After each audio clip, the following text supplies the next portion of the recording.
Estamos estudando a segunda carta de Pedro e vamos dar continuidade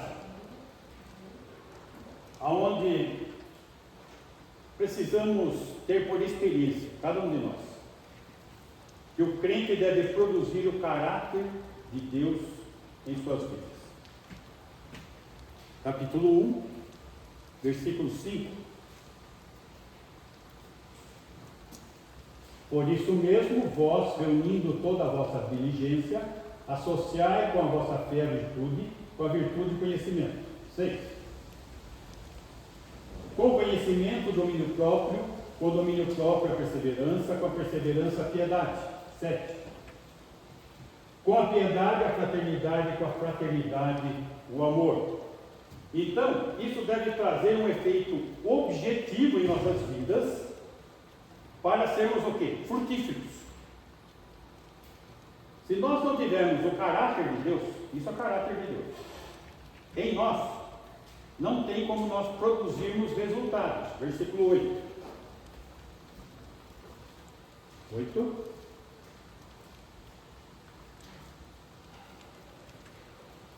Aí.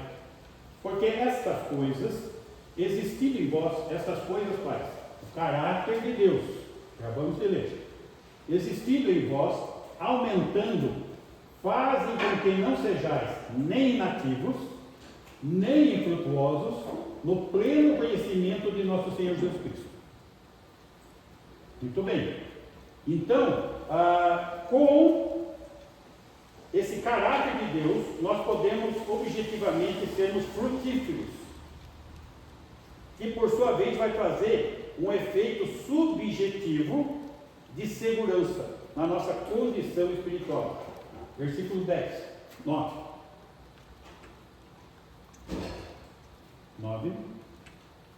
Pois aquele a quem essas coisas não estão presentes é cego, vendo só que está perto, esquecido da purificação dos seus pecados de outrora. Versículo 10. Por isso, note o conector aqui, por isso, irmãos, procurai com diligência cada vez maior confirmar a vossa vocação e eleição. Porquanto, procedendo assim, não tropeçareis em tempo algum. Versículo 11.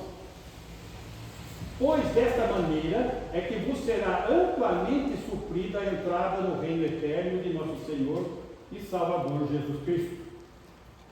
Muito bem. Voltando no versículo 8. Hoje nós vamos trabalhar do versículo 8 ao 11. E do 8 ao 11, nós vamos poder perceber que nós precisamos nos apropriar dos resultados. Qual que é o propósito da carta? Encorajar o crescimento na apropriação da nova vida, à luz da apostasia que está correndo de forma geral. Muito bem. Então, o assunto do versículo 8 ao 11 é os resultados da apropriação. Como nos apropriarmos do quê?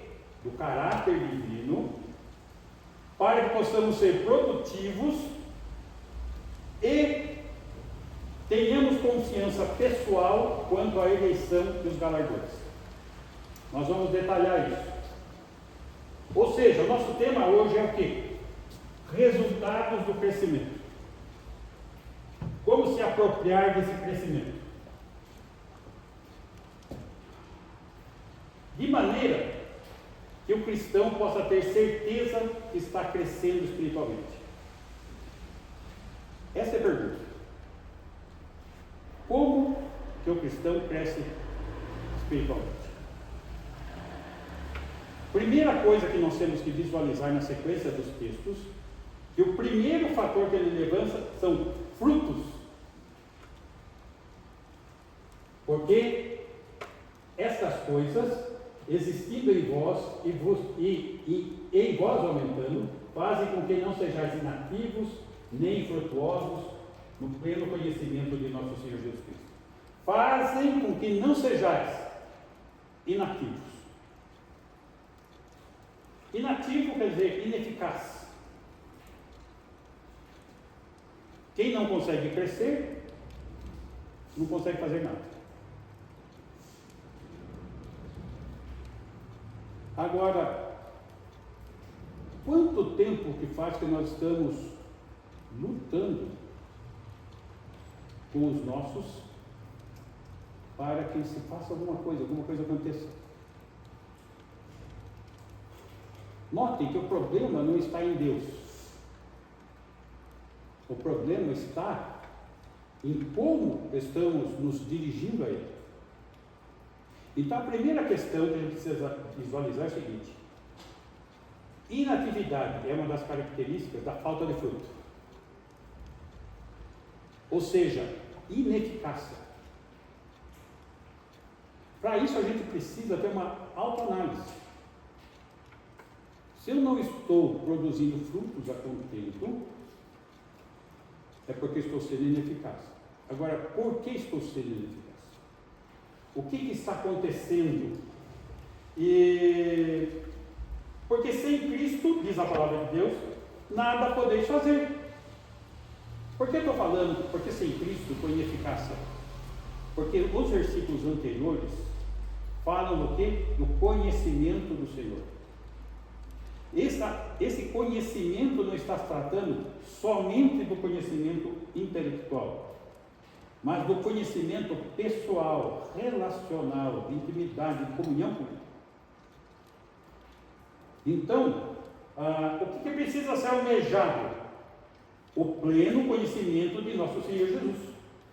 O pleno conhecimento de nosso Senhor Jesus Cristo. Significa o quê? Precisamos trabalhar mais a nossa vida devocional, a nossa vida com Cristo, para começar a sair desse marasmo, dessa ineficácia. Então, o primeiro problema é que não sejais inativos, e o segundo, não sejais infrutuosos. A pessoa fica infrutuosa por alguns motivos. Um motivo pode ser por não ter informação. Eu acho que não é o nosso caso. Outro motivo é por terem a informação e não praticarem a informação, o conhecimento que têm. Porque precisa mais conhecimento e intimidade com o Senhor Jesus. Então, essa apropriação do caráter de Deus irá produzir eficácia e frutos em nossa vida. Temos buscado produzir frutos. Gente, é um negócio difícil. Eu lutei por muitos anos com isso. Eu me converti com 14 anos. Até os 19, 0. 19 eu comecei a estudar teologia. Até os 30 anos de idade, um detalhe, eu comecei com 19, 20, 21. Com 21, eu já estava formado no curso básico de teologia. E nunca consegui evangelizar ninguém. Não é que eu não tentasse, não tinha resultado. Daí, com certo conhecimento, persisti. Nenhuma pessoa que eu cheguei e falei de Jesus, orei com ela, nenhuma ficou na igreja. Até os 30 anos de idade. Com 30 anos de idade, eu fiz um curso de evangelismo judaico, aonde eu tomei conhecimento de algumas coisas bíblicas que eu desconhecia. E esse conhecimento me trouxe uma eficácia nos evangelismos. Aí as pessoas começaram a ser evangelizadas. Note, dos 14 aos 30, tentando e nada conseguindo. Começou a produzir os primeiros frutos com 30 anos de idade. E era um negócio que mexia a minha cabeça. Porque não é que eu não queria evangelizar. Não acontecia. Não tinha resultado. Agora, é uma questão de conteúdo. Puxa, mas você fez 3 anos lá. Fiz. E não resolveu. A hora que eu comecei a fazer um curso específico de evangelismo, com muitas informações doutrinárias, muitas informações que eu desconhecia, bíblicas, esse entendimento maior das coisas e da própria pessoa de Jesus, da obra dele, aí os frutos começaram a aparecer. Agora, tem um aspecto que a gente tem que entender. O evangelismo tem a nossa parte, mas também tem a parte do Espírito. Você pode chegar com devoção, com conhecimento e falar e não vai acontecer nada, porque aquela pessoa não ouviu a voz do Evangelho. Não porque você não falou, porque o Espírito não tocou o coração dela. Esse é outro fator. Então, várias situações vão acontecer. Vocês vão ter essa experiência de diversas situações e vão ver que existem momentos que há conversão e existem momentos que não há conversão. Não dependeu de você. Muito bem. Então, esse é o primeiro ponto. Pois aquele a quem essas coisas não estão presentes é cego. No versículo 8, 9. Versículo 9. Pois aquele a quem essas coisas não estão presentes é cego. Que coisas não estão presentes? O caráter de Deus. Que são aquelas virtudes que nós vemos nos 5, 6 e 7. Tá? A pessoa que não tem essas virtudes espirituais do caráter divino, ela espiritualmente é cega. Mas essa cegueira que o texto está falando, não é a cegueira total da escuridão. Por quê? Vendo, então não é cego total. Vendo só o que está perto. Então é miopia. A cegueira que está falando aqui é miopia. É a pessoa que você enxerga aqui pertinho, não enxerga longe. E essa cegueira de míope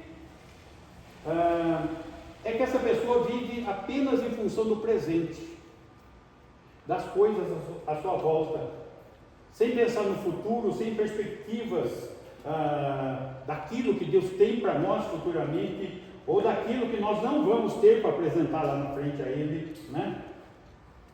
E essa virtude que é necessário ter no caráter de Deus, quando a pessoa não tem, ela tem uma cegueira espiritual.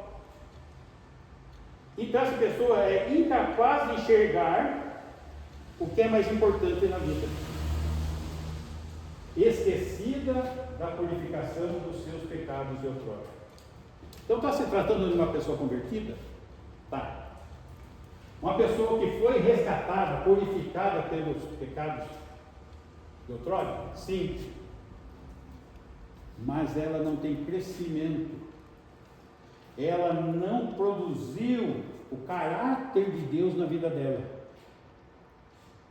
Então a capacidade dela enxergar as coisas espirituais é curta. Ela é míope espiritual. E a razão dela enxergar de maneira curta faz com que ela conduza a sua vida dessa maneira superficial, com uma dificuldade de prioridades, com dificuldade nas decisões, com dificuldades no evangelismo, com dificuldades. Essa questão. A pessoa fica inativa, improdutiva, incapaz. Conhece a Cristo? Sim, mas é um bebê espiritual. Ele nasceu de novo e não teve maturidade, não cresceu. E aqui nós nos deparamos, então, com a condição meio que geral da cristandade. Se nós olharmos a cristandade, se encaixa nesse verso, da maneira como está aqui. Agora, será que o Senhor realizou uma obra de purificação dos pecados na vida dos crentes, onde eles se esquecem dessa obra de Cristo na vida deles e fica cego quanto ao serviço do Senhor? E aqui. Então o primeiro problema qual é? Frutos. O segundo problema qual é? Visão. Não enxerga. Agora, é triste ser um míope espiritual, onde não se enxerga a necessidade imediata, não se apropria do caráter de Deus. Põe no versículo 4, Claudinha, por favor. Pelas quais nos têm sido doadas as suas preciosas e muito grandes promessas, para que por elas vos torneis co-participantes da natureza divina, livrando-vos da corrupção das paixões que há no mundo. Nota, o que é essa pessoa míope? Essa pessoa míope, ela se tornou co-participante da natureza divina,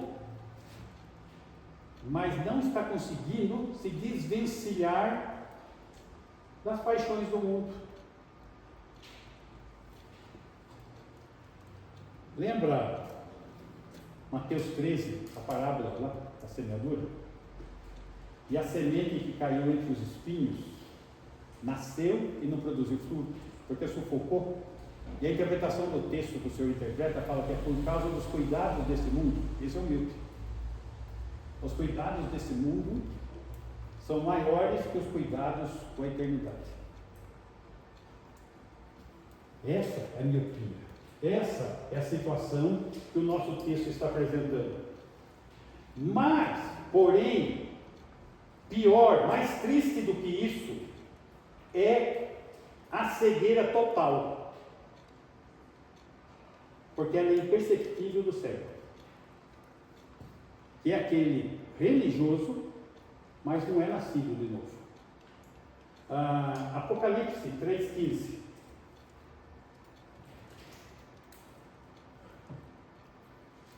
Está falando da igreja de Laodiceia. A igreja de Laodiceia, ela representa o mundo cristão religioso não convertido. Só que essa cegueira, as pessoas não têm a percepção que elas não são convertidas. Observe, o Senhor Jesus está dizendo: conheço as tuas obras, que nem és frio nem quente. Quem dera fosses frio ou quente. Essa inércia, inatividade. 16. Assim porque és morno, e nem és quente nem frio, estou a ponto de vomitar-te da minha boca. Vomitar-te da minha boca. Uma expressão muito dura, para ser uma expressão que está vindo do Senhor. O que ele está falando para a igreja de Laodiceia? Vocês me dão ânsia para ponto de vomitar. Versículo 17. Pois dizes, olha o que essa igreja diz, os membros da igreja: estou rico e abastado, e não preciso de coisa alguma. E nem sabes que és infeliz, sim, miserável, pobre, cego e nu. Eles não estão enxergando, estão tendo a percepção do estado espiritual deles. Eles se acham ricos. Aqui não está falando da riqueza monetária e abastado. E não preciso de coisa alguma. Eu estou muito bem espiritualmente. E nem sabes que tu és infeliz, miserável, pobre, cego e nu. Agora, veja só. Quando a gente fala dessa infelicidade e fala de uma igreja miserável, e a cidade de Laodiceia era muito rica, pobre, cego, nu.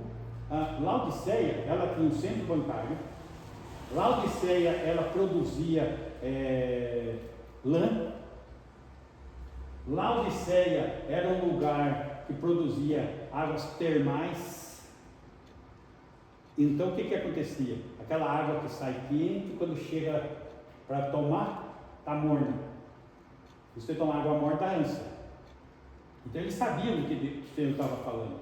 Estou a ponto de me vomitar de vocês. Né? E lá tinha uma faculdade de oftalmologia. E eles produziam colírio para os olhos. Então, note, eles tinham fábrica de tecido, tinham faculdade de medicina dos olhos, produzia colírio, e eles se sentiam espiritualmente bem, mas eles não percebiam que todo aquele contexto, ele estava exatamente no avesso espiritual daquilo. Versículo 18: aconselho-te que de mim compres ouro refinado pelo fogo, para que enriqueceres. O que é ouro refinado? Aqui, palavra. Vestiduras brancas para te vestires, são as obras dos santos, a fim de que não te seja manifesta a vergonha da tua nudez. Por que a vergonha da nudez? Porque nada produzem. E colírio para te ungires os olhos, porque estão cegos, a fim de que vejas. 19: eu repreendo e disciplino a quantos amo. Ser, pois, zeloso e arrepende. Ele está dando uma mensagem de arrependimento para a igreja de Laodiceia, porque eles não produziam frutos e eles não enxergavam essa situação. 20: eis que estou à porta e bato. Se alguém ouvir a minha voz e abrir a porta, entrarei em sua casa e cearei com ele e ele comigo. Está falando de uma igreja, e Jesus está do lado de fora da igreja, e está batendo na porta da igreja, para que quem ouvir e se arrepender, ele vai ser a oportunidade. Mas essa igreja cega totalmente. Então, nós estamos falando no nosso texto da cegueira de miopia de crentes. E esse texto está falando da cegueira aonde as pessoas pensam que são crentes, mas não são religiosas. Me veio à mente agora um versículo. Volta no versículo 3, aí do Apocalipse 3, versículo 1.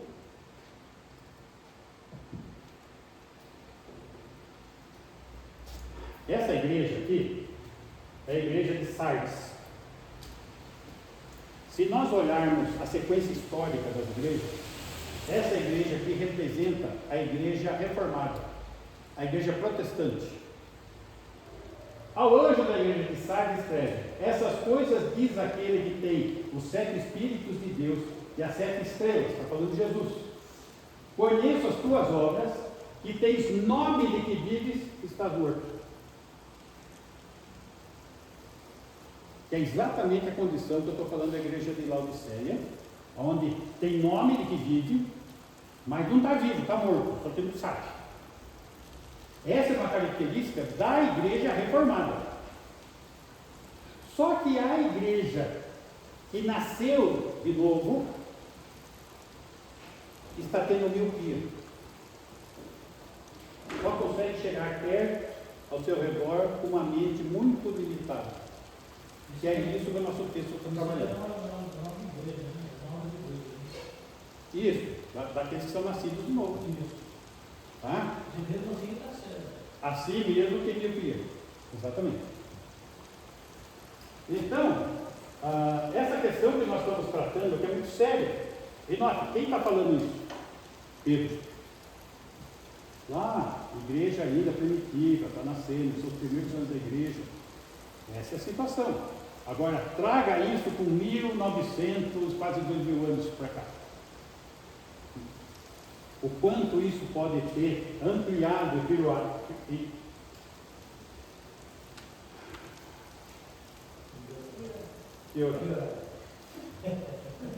Gente, está enrolando a língua. Muito bem, versículo 10 agora, Claudinha, por favor. 1:10. Por isso, note, sempre presta atenção em como começa o versículo. Por isso é um conector, está continuando o assunto. Por isso, irmãos, procurai com diligência cada vez maior confirmar a vossa vocação e eleição, porquanto procedendo assim, não tropeçareis em tempo algum. O terceiro aspecto é segurança. Procurai confirmar. Ou seja, busque confirmação, garantia de que você é salvo. Observando uma coisa, não é a sua profissão de fé que salva, e sim seu caráter de conduta é que confirma se você é salvo ou não. É muito séria essa afirmação que eu estou fazendo, porque muitos têm por verdade que a profissão de fé dela é que salvou. Por quê? Porque nós temos uma mente católica, onde a salvação está no batismo, que é a profissão de fé. E não é batismo que salva. O que confirma, procurar com diligência, confirmar o quê? A vocação e a eleição. O que confirma a vocação e a eleição? A conduta, o caráter. Que é a sequência do que nós estamos estudando. Nós precisamos ter essa virtude do caráter de Deus em nós. Isso vai confirmar a vocação e a eleição. Agora, perceba só. O que ocorreu antes de tudo? A eleição. Porque ocorreu antes do mundo existir, antes da fundação do mundo. O que ocorreu depois? A vocação. Ou seja, o chamado ocorreu depois da fundação do mundo, em nossas vidas. Mas nós temos que ter uma sequência: eleição, chamado e procurar com diligência confirmar essa vocação, essa eleição. Exige ação. Mas perceba que a ação não é natural do cristão. Porque se fosse natural do cristão, não existiria a igreja de Laodiceia, que é formada de religiosos que se dizem crentes. Essa confirmação da vocação e eleição não existiria a segunda carta de Pedro, que está falando da cegueira míope, da miopia, que só consegue enxergar ao seu redor.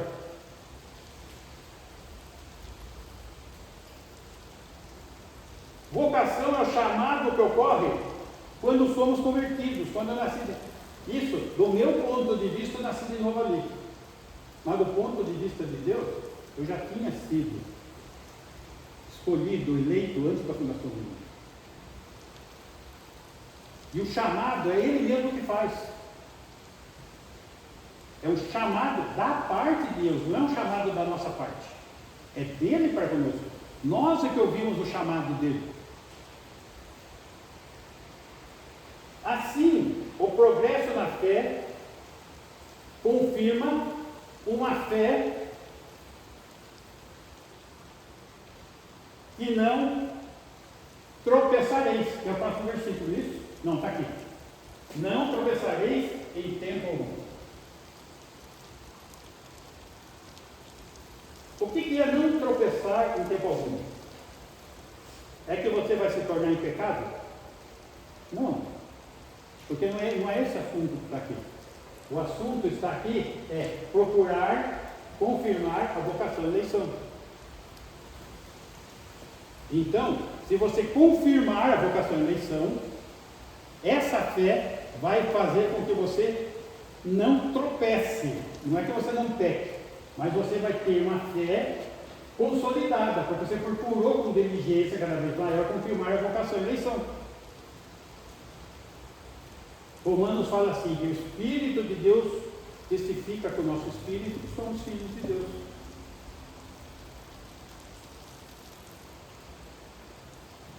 Agora, o que está se questionando aqui é, coloca para mim esse texto, Romanos 8, 14 não, 16.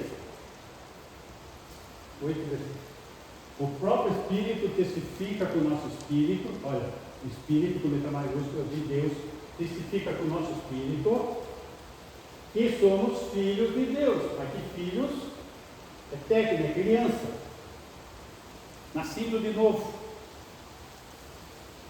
Indo para o versículo 14 aqui do ano 8, agora vai mostrar qual é o alvo. 8,14. Pois todos os que são guiados pelo Espírito, aqui já exige maturidade, são filhos de Deus. A palavra filhos aqui no grego é adulto, maduro. Então, nós temos que buscar a maturidade. Como se alcança essa maturidade? Encorajando o nosso crescimento para que possamos nos apropriar da nova vida, que envolve buscar a imagem de Jesus Cristo, buscar o caráter de Deus em você e resultados de crescimento.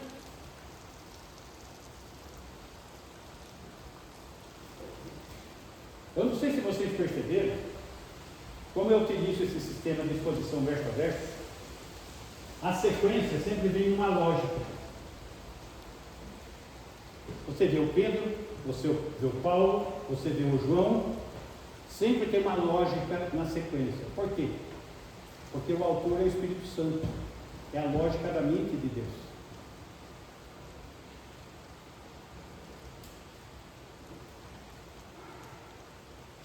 Assim, o progresso da fé confirma uma fé que não tropeçará em tempo algum.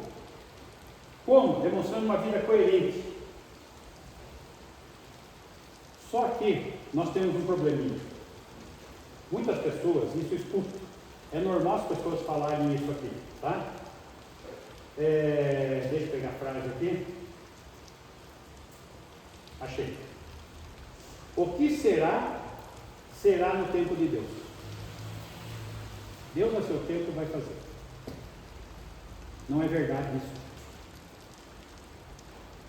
Porque a pessoa está colocando nas costas de Deus a responsabilidade que ela tem de viver isso. Eu tive um funcionário lá em Atibaia e ele chegou para mim: Deus tem agido muito na minha vida. Tem. Mas o que aconteceu? Já faz 3 anos que eu estou lutando para eu dormir de calça comprida. Vocês não sabem, a congregação cristã do Brasil eu já dormi de calça comprida. Então ele venceu esse projeto. Agora, quando o Senhor desejar, quando for a hora do Senhor, eu deixo de fumar. Ele fumava o tempo inteiro. Como que é a hora do Senhor? Você está entendendo? Assim, eles tinham esses lances que você era um pouco mais. É isso. Aí, eu ia visitar alguns parentes. Quando for do Senhor vai acontecer. Então, quando for do Senhor, eu não vou nas programações de sábado à noite aí, não. Né? Quando for da vontade do Senhor. O que é a vontade do Senhor? A vontade do Senhor manifesta pela palavra. Aqui. Qual que é a nossa parte nisso tudo? É isso. Apropriar da nova vida. Mas nós estamos vendo pelos textos bíblicos, e por aquilo que já aconteceu no meio cristão, que o natural é não ser assim. Agora eu diria até que aceitando um pouco disso, porque nós estamos falando do sobrenatural de Deus. Porque o natural de Deus, ele não vai produzir frutos, porque o natural está na minha força. Eu não vou fazer isso. Eu não vou conseguir produzir isso. Ainda ontem, conversando com uma pessoa, eu fui claro com ela. Não, porque, fala assim, quando eu me converti, eu tive uma devoção muito grande e tal. Você não se converteu até hoje. Você não é convertida, mas será? Certeza absoluta. Por quê? Porque você não permite o senhorio do Senhor Jesus na sua vida. Você é a dona do seu nariz. Você faz o que você quiser, na hora que você quiser, da forma que você quiser, e ninguém tira a sua autoridade sobre você mesmo.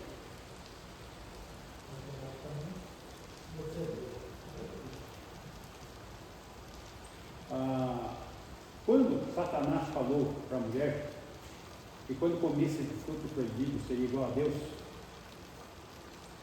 esse pecado é o egocentrismo. Eu no trono, eu no centro, a minha vontade é que importa. Isso causou a queda da humanidade. E isso continua causando muitos não saírem da sua condição, continua causando muitos não crescerem espiritualmente, continua causando no meio cristão muitos estragos ainda hoje. E é isso que Pedro está querendo fazer-nos ver. Existem 3 aspectos aqui. Esses 3 aspectos que aqui são apresentados é um problema de visão, um problema de frutos e um problema de segurança. Essa é a sequência do texto. Frutos, visão, segurança.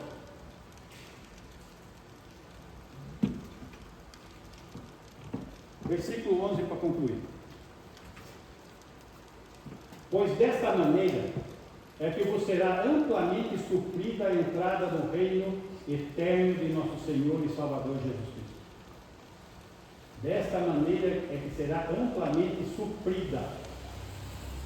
Essa palavra aqui, suprir, tem a ideia de sustento, de fortalecimento. É a ideia de alguém que está disputando uma Olimpíada e ele vai ser suprido para chegar ao pódio para receber uma premiação.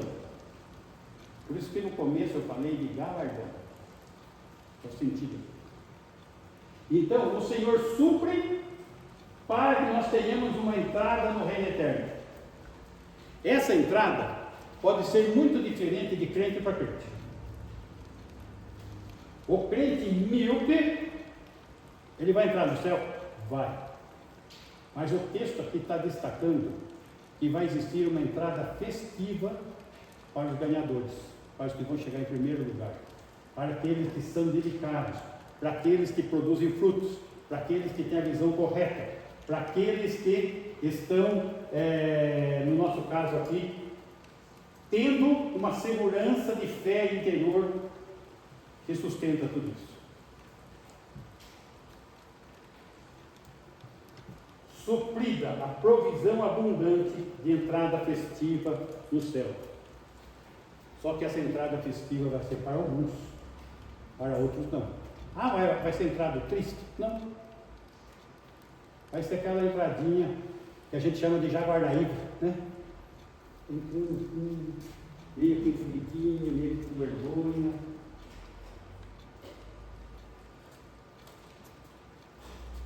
É isso que eu estou falando.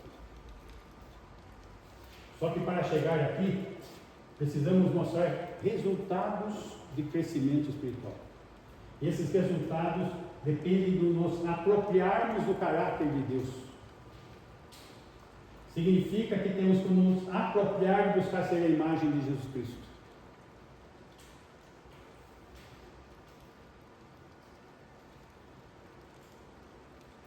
É esse o plano de Deus? É esse. Esse é o propósito que Ele tem para mim e para a sua vida? É esse. Eu e você podemos nos apropriar disso? Sim. Vai valer a pena? Vai. Porque Ele vai suprir uma entrada festiva no reino.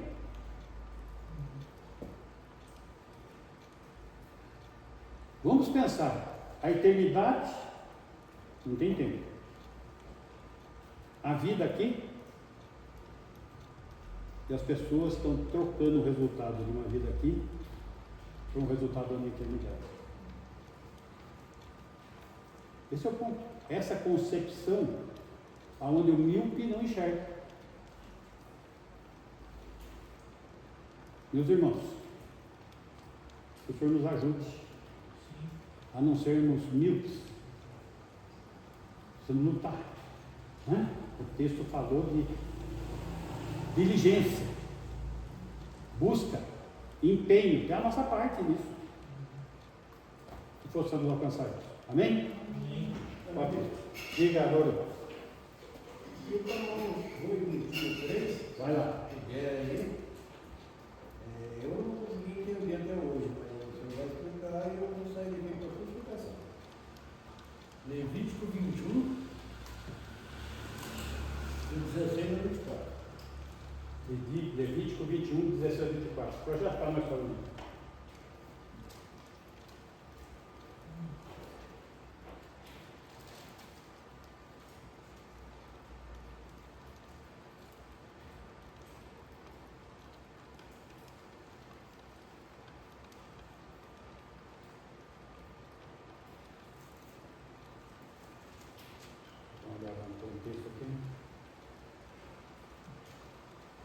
Tá.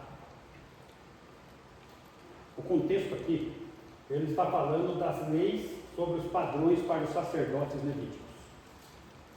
Tá? A tribo de Levi, que era a tribo sacerdotal. Disse mais o Senhor a Moisés. Então, o que Deus disse para Moisés quanto à conduta da tribo de Levi?